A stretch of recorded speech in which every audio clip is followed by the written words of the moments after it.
రాష్ట్ర వ్యాప్తంగా phone tapping విషయంలో సిట్టు విచారణ చేస్తున్న నేపథ్యంలో రాష్ట్రంలో ఎటువంటి పరిస్థితులు ఏంటి అని చెప్పి ఇప్పటికే ఇటు హరీష్ రావు కావచ్చు, కేటీఆర్ కావచ్చు సిట్టు విచారణకు హాజరైనారు. వారు ఏం అడుగుతలేదు, మేమే వారికి ఎదురు సమాధానం చెప్తున్నారని చెప్పి ప్రధానంగా హరీష్ రావు కావచ్చు, కేటీఆర్ చెప్తున్న పరిస్థితి ఉంది.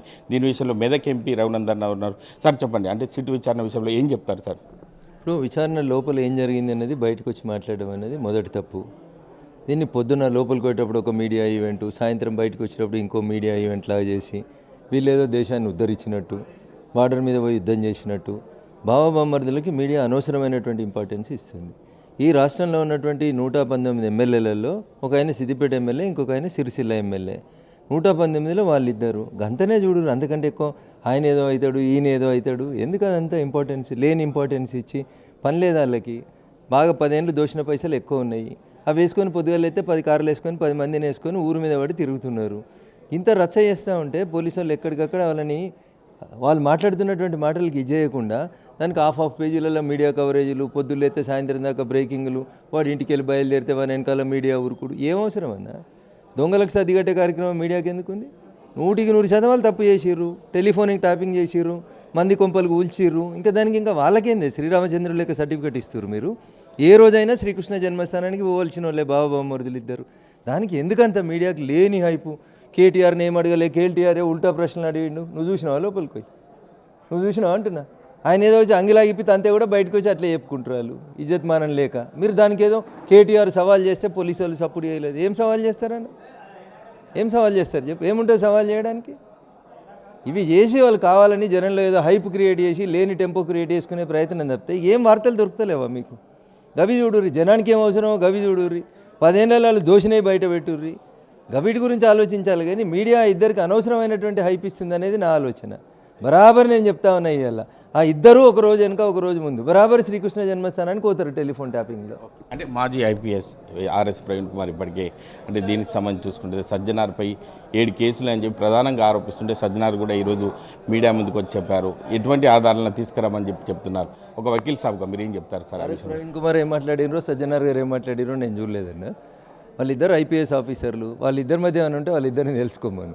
రాజకీయ నాయకులు ఎవరైనా మాట్లాడితే నాకు చెప్పు, నేను చెప్తా. మీరే అంటున్నారు ఆర్ఎస్ ప్రవీణ్ కుమార్ గారు ఆయన మీద 7 కేసులు ఉన్నాయని అన్నాడని, ఆయన కేసులు ఏమున్నాయో తీసుకురమ్మన్నాడని.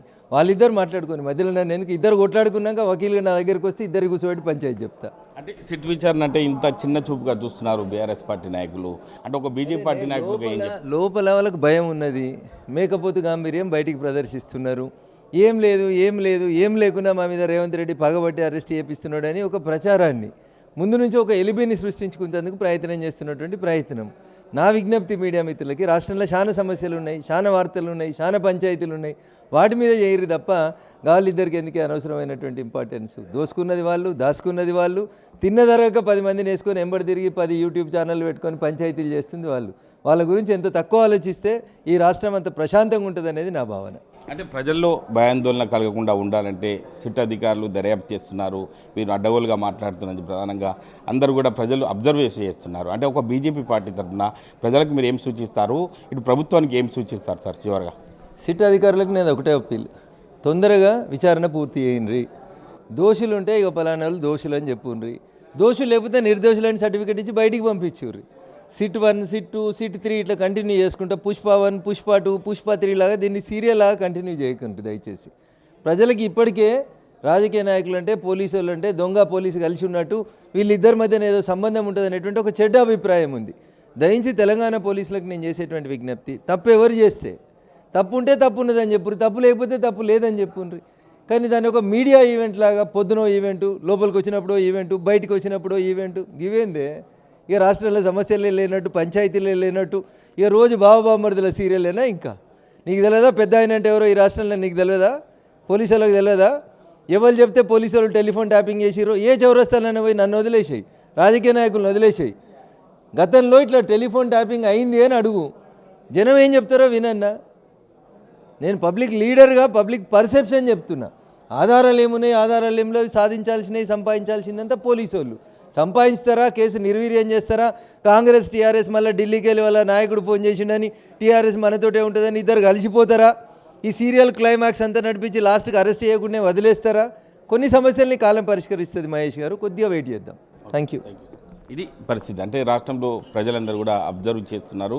అంటే ప్రజలు ఇది చూస్తున్న పరిస్థితిని బట్టి చూస్తుంటే రాష్ట్రంలో ప్రభుత్వం ఏదైతే ఉందో ఖచ్చితంగా ఒక సీరియల్ లాగా ముందుకెళ్లకుండా ఖచ్చితంగా ఎవరైతే దోషులు ఉన్నారో వాళ్ళను ఖచ్చితంగా కఠినంగా శిక్షించాలి. ఇటువంటి ప్రజలు తిరగబడతారు. రాబోయే రోజుల్లో కాంగ్రెస్ ప్రభుత్వం పతనానికి కారణమవుతుందని చెప్పి మెదక్ ఎంపీ రఘునందన్ రావు చెప్తున్నారు. కెమెరామెన్ ఎల్లవరితో మహేష్, ఆర్టీవీ, సిద్దిపేట జిల్లా.